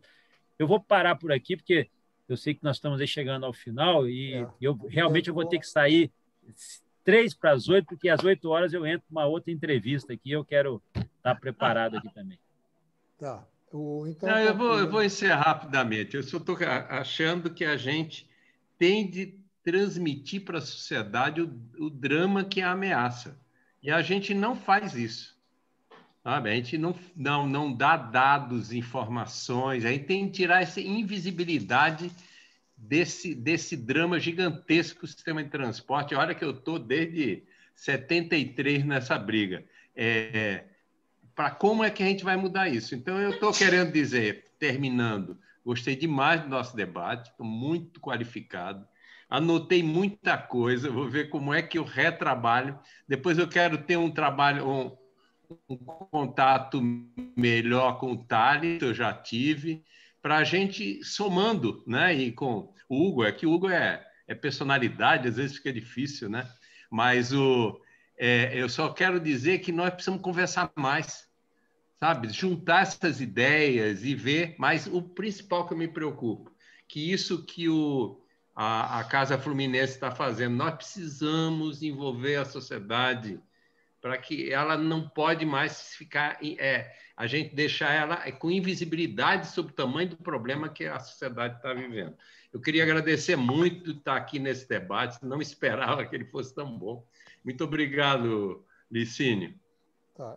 É um prazer ter aqui e devo dizer que a gente tem amanhã a nossa reunião normal, onde é aberto para qualquer um se expressar e discutir. O Thales é um dos que costuma aparecer. Eu convido aos que não costumam aparecer para aparecer, tá nisso. Se alguém não tiver o link, normalmente a gente divulga, tem na página do nosso Facebook, tem no nosso Zap, estão todos convidados. Toda sexta-feira nós temos reunião. E daqui a 2 semanas, nós estamos convidando, e nós não tivemos resposta, o secretário Delmo, a secretária Maína e ou o secretário de transporte ou o presidente da EPT de Maricá para explicar como é que eles resolveram esse problema lá. Então, mas eles resolveram. A gente tem que discutir, porque isso aí eles estão pagando. Muito royalty, aí é fácil. Mas quanto está custando essa brincadeira? Então, sim, aí eu não. Aí a gente tem que saber quanto está custando para isso. Agradecer mais uma vez ao deputado Hugo Leal, avisar que o Alain Borges pediu desculpa por ter ficado sem conexão. Ele conseguia se comunicar comigo por mensagem, mas eu tentei ligar para ele e a ligação não completa. O Thales também, quero que transmita ao vereador Tarcísio, que a gente espera que ele volte aqui um dia para dizer o que ele está pensando. E eu não sei se alguém mais quer fazer alguma coisa para a gente encerrar dentro do nosso combinado. Nós temos 5 minutos ainda. O Alcebiades pediu palavra. O deputado fica à vontade para daqui a 2 minutos sair correndo. Já considera. Fala, Alcebiades. Não, Licínio, eu falar das experiências, né? Por exemplo, eu tenho, o deputado Hugo Leal levantou uma questão que é normal entre os meus amigos, né? Você tem que ir de um lugar para o outro, um aplicativo, você racha aquele aplicativo, fica baratinho e é de ponto a ponto. Não precisa fazer integração, não precisa aguardar um tempo até ele chegar. Mas nós não falamos da palavra integração aqui entre os trilhos e os pneus. Isso aí eu não posso deixar de acabar a reunião sem citar que isso é uma coisa importantíssima. Desculpa interromper. Perfeito. E uma outra experiência, eu lembro que eu era um pouco mais jovem, né, que me dedicava ao futebol. A gente tinha um time de futebol e a gente assumia essa condição de empresário de transporte. Porque quando o time tinha que deslocar para Xerém, levar aquele pessoal todo, a gente alugava um ônibus. O ônibus ficava disponível para a gente o dia inteiro, levava e trazia. E o custo era relativamente baixo, né? É muito mais baixo do que se a gente pegasse na rodoviária um ônibus, lá pegasse um outro tipo de transporte, quer dizer, fazendo essa integração, né? Então, na verdade, o gerenciamento do transporte não é tão difícil assim, porque eu vejo que hoje, vamos citar, por exemplo, as concessões rodoviárias, né? Tem diversas empresas operando de uma forma desordenada. Se você vai para a Zona Sul, você vê ônibus um atrás do outro, passando com 3, 4 pessoas. Se você vai para a Zona Norte, subúrbio, né, você não tem essa oferta, né? Agora, as empresas estão garantidas por uns contratos de concessão, né, e que garante o seguinte: mesmo se eu ou minha mãe fosse administrar a empresa... Só um segundinho. Obrigado, deputado. Ele vai já foi. Tá. Fala, Alcebiades. Se eu ou minha mãe fosse administrar a empresa, minha mãe não administra fora a casa dela, não teria condições, mas se ela administrasse e mal, ela teria prejuízo. E nesses contratos de concessão, tem uma excrescência que é a tal da cláusula do equilíbrio econômico-financeiro. Ou seja, ele cabe tudo. Tá? Ele não é específico, diz assim, ó, teve uma guerra, o dólar disparou, as bolsas quebraram. Né? Ou seja, não atingiram, não é nem prejuízo, não atingiram o lucro, né? Porque hoje a gente assiste o seguinte, quando o pessoal diz que essa pandemia mexeu na finança, eu tenho minhas dúvidas, que eu não tenho os dados, mas se você perceber aquele mesmo material rodante que tinha antes da pandemia, ele reduziu da mesma forma que reduziu a demanda.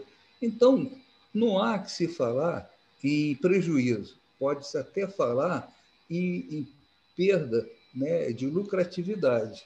Então, alguma coisa precisa ser feita, e das falações todas aqui, do que eu acompanho, né, eu acho que a melhor experiência que eu vi até hoje, né, nesse caso, né, do financiamento, é o que a Erundina fez como prefeita de São Paulo. É isso aí. Falou. Alguém quer fechar as coisas? Tem uma pergunta aqui sobre quando será o debate com os secretários de transporte. Em princípio, no dia 6, se a gente conseguir a agenda deles, daqui a 2 semanas. Sempre na quinta-feira, às 18 horas. Nós estamos enviando os convites agora e vamos tentar que eles consigam a agenda para a gente. Então é isso. Obrigado a todo mundo. Aí também. Hein? Não, ficar na expectativa que eles... isso aí a gente vai avisando pelos nossos... Não, e que acho que é isso. Sai daqui com uma esperança, né? Porque, enfim, o Fórum traz deputados aí e vereadores, né? Representações que estão defendendo a pauta assim, né? Eu fiquei mesmo na curiosidade de ouvir um pouco da adesão dos demais colegas, né? Porque, enfim, a gente sai daqui achando que as casas pensam assim também. Mas e até para pegar a fala do Alcibiades, acho que essa da Erundina, acho que a frase que você falou, Licínio, do táxi, né, essa referência, é do Lúcio Gregory, na verdade, né? A Kelly trouxe ontem, a Kelly do IDEC, mas é justamente o Lúcio Gregory que faz essa relação. E ele coloca uma outra coisa também, que a gente usar mais o caráter efetivo do que o eficiente, né? O adjetivo efetivo para pensar o transporte e mobilidade, do que o caráter de eficiente, né? Acho que é uma reflexão também para ficar. Mas obrigado, vou sair também. Valeu, gente. Um abraço. Licínio, quando é que vai ficar disponibilizado esse debate? Amanhã, no máximo. Aqui do relatório aqui, tá, Licínio? O relatório da Casa Fluminense, para quem não baixou ainda, é só procurar. Você vai botar aqui no chat o link? Coloquei aqui já. Já pôs. Tá, eu não estou olhando para o chat aqui. Então, gente, muito obrigado. Esse foi a finalização do segundo debate do ciclo de financiamento sobre o transporte público. Ele é promovido pelo Fórum de Mobilidade Urbana, apoiado pelo CREA-RJ, pela Sociedade dos Arquitetos e Engenheiros do Rio de Janeiro, pelo SENGE, Sindicato dos Engenheiros do Rio, pela AGEOFLO, que é a Associação dos Geógrafos, e pela ADUT, Associação de Defesa dos Usuários de Transporte. Então, agradeço a presença de todos, e quem estiver ouvindo isso posteriormente, pode deixar na página do Fórum de Mobilidade as perguntas que a gente pode fazer. E na manhã, sexta-feira, nós temos nossa reunião normal. Também estão todos convidados aí com um tempo mais livre para todos falarem. Muito obrigado todo mundo. Boa noite. Boa noite. Obrigado, Licínio. Valeu.